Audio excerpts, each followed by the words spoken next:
데이터로 표심을 분석하는 토론 총선 데스크입니다. 지금 이 시각 가장 궁금한 것부터 제가 질문을 드려보겠습니다. 현재 개표율 20%대를 넘었는데 출구조사 결과와 개표 상황이 좀 차이가 나는 곳들이 있습니다. 자, 그렇다면 이제 높은 사전 투표율 때문일지 윤곽은 언제쯤 드러날 걸로 보이는지 여쭤보겠습니다. 어느 분 먼저 김 의원님부터? 네. 사전 투표가 전체 투표의 한 45%를 차지합니다. 네네. 그러니까 거의 절반 가까운 거죠. 네. 4년 전 총선에서 서울, 경기, 인천에서 사전 투표를 개봉해서 민주당 후보가 역전한 곳이 대단히 많습니다. 거의 어떤 데는 이제 더블 스코어를 기록을 했는데, 그러니까 사전 투표를 언제 개표하느냐가 제일 중요합니다. 그런데 여러 이제 소식통들의 얘기를 종합을 해보면 처음에 본투표함을 열어서 개표를 하고, 그리고 개표율이 한 30% 정도 지나면 사전투표가 이제 섞이기 시작하고, 지역구마다 사정은 좀 다른데, 그래서 현재 개표가 한 30% 정도 진행이 됐는데, 그렇다면 이 사전투표가 개표의 확률이 더 높아지게, 점점 더 규모가 커지게 되면 국민의힘에 불리하는 상황이 전개될 것이다. 그렇군요.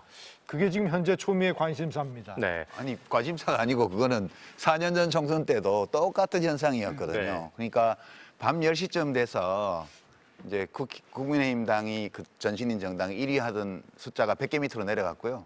심야로 가서 개표가 진행되면 진행될수록 경합 지역이 민주당 쪽으로 다 넘어오면서 네.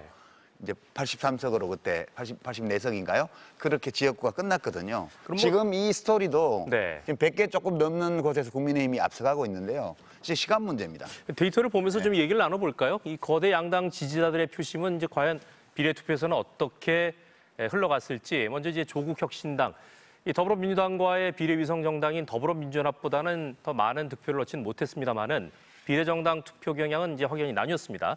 자, 박소민 최고 보시기에는 이 경향 어떻게 분석하세요? 아무래도 이제 선명한 정권 심판론을 내세웠던 만큼 네. 조국 혁신당의 약진이 두드러졌던 것 같고요. 처음에 사실 일기 신당이라고 할 수 있었던 새로운 미래나 개혁신당이 생각보다 약진하지 못했던 이유는 결국에 유권자들이 보시기에 뭔가 이 거센 정권 심판의 여론을 담아내기보다는 오히려 내부의 권력 다툼으로 좀 보신 부분도 큰 것 같습니다. 그렇군요. 그러다 보니까 아무래도 조국 혁신당이 내세웠던 윤석열 정권 심판, 그리고 더불어민주연합이 내세웠던 윤석열 정권 심판, 이런 것들이 굉장히 좀 시너지를 내면서 오히려 지금 범야권이 굉장히 운동장을 넓게 쓰게 됐다. 이런 경향도 분석해 볼 수 있습니다. 그렇군요. 자, 이 국민의힘도 좀 함께 보도록 하죠. 이 국민의힘을 지지한 분들은 국민의 미래로 집결한 모양새인데 개혁신당으로 흘러간 표심, 이걸 어떻게 분석을 할 수 있을까요? 윤 대변인님. 네, 지금 데이터가 나오네요. 개혁신당 쪽으로는 이제 3.6% 정도가 간 거고, 그렇습니다. 국민의 미래로 거의 뭐 80% 가까이로 옮겨간 걸로 보입니다. 그렇다면은 민주당하고는 달리 국민의힘의 위성정당, 국민의 미래는 국민의힘의 지지층을 거의 다 흡수했다고 볼 수 있는데 저게 좀 더 높았어야죠. 솔직히 말씀드리면 저희는 더불어민주당처럼 전혀 정치색이 다른 분들까지 대선을 염두에 뒀는지는 모르지만 포섭을 해서 당을 같이 하는 그런 일은 하지 않았거든요. 네. 그런 면에서는 저 수치가 적어도 90% 넘는 그런 수치로 올라갔었어야 더 좋은 결과가 났을 텐데 네. 한 20% 정도 빠지는 부분이 좀 아쉽습니다. 두 분께는 이걸 좀 여쭤볼게요. 근데 해석을 좀 저는 다르게 하거든요. 아, 그러세요? 예, 지금 화살표를 저렇게 그려놔서 그렇지. 네네. 그러니까 국민의힘 지역구를 찍고 다른 당을 준 사람도 있지만 네네. 다른 당을 찍은 다음에 이제 지역구 후보가 없는 당이 많기 때문에 그 심정적으로 국민의힘과 더 가깝게 여기는 유권자들은 국민의힘 지역구 후보를 찍은 거거든요. 그러니까 네. 이 화살표가 일방향으로 가는 것이 맞지 않고요. 네. 쌍방향으로 가는 게 맞아요. 그러니까 저 조국 혁신당하고 민주당 관계도 마찬가지인데 민주당 지지자인데 지역구를 민주당 찍고 조국 혁신당에 간 사람이 40%가 되는 게 아니고 네. 그런 사람도 있지만 그냥 비례를 조국 혁신당을 찍고 지역구는 없기 때문에 후보가 민주당을 찍어준 유권자도 있는 거죠. 그러니까 이 화살표를 저렇게 그려놓으면 마치 두 당을 지지하는 유권자만 있는데 그게 쪼개진 것처럼 이렇게 착각을 유발할 수 있습니다. 실제로는 오가는 거거든요. 네네. 그래서 이 데이터를 평가할 때는 시민들의 정당에 대한 욕구가 굉장히 복잡하다는 거.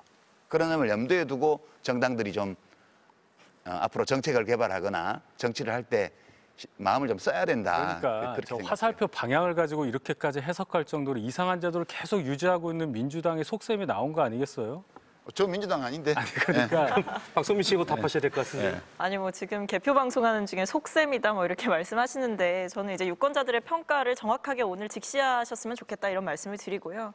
결국에 처음에 조국혁신당 출범할 때 특히 국민의힘에서 굉장히 비난하고 이제 조국혁신당의 약진을 사실은 정치권에 있는 분들이 많이 예상하지 못하지 않았습니까? 네. 그런데 방금 유시민 장관님께서 말씀해주신 대로 이게 조국혁신당을 찍으러 가서 이제 뭐 민주당에 투표하는 그런 경향성도 있었다라는 게 실제로 분석이 되고 있거든요. 그렇군요. 그것만 보더라도 이번 선거에서 얼마나 윤석열 정권에 대한 분노가 컸는지 이 부분에도 우리가 좀 더 주목해봐야 된다. 그것이 정치권에서 먼저 해야 될 태도다 이렇게 생각합니다. 자, 저 부조에서 이제 분노가 네. 모든 것을 다 설명을 해주지는 못할 것입니다. 알겠습니다. 이번 선거는 뭐 4년 전 네. 선거만큼 기가 막히게 이상한 선거고 예. 뭐 이 정치학자뿐만 아니라 이 사회 말씀은 죄송합니다만 3부에서 또 아니, 이어가실 것 이상한 게 같습니다. 2번 연속되면 정상인 거예요. 알겠습니다. 사회학자, 역사학자들이 연구 알겠습니다. 과제로 삼아야 예. 될 이상한 선거다. 자, 오늘 밤이 지나면 이제 후보들의 당선 여부가 가려질 텐데 당적을 떠나서 여러분들은 모두 대한민국 국민을 위해서 일하는 국회의원이라는 사실을 먼저 떠올려 주시기 바랍니다. 이어지는 MBC 개표 방송 선택 2024 3부는 총선 데스크부터 백분 토론 진행자인 정준희 교수가 바톤을 이어받도록 하겠습니다. 계속 함께해 주시기 바랍니다. 지금까지 총선 데스크였습니다.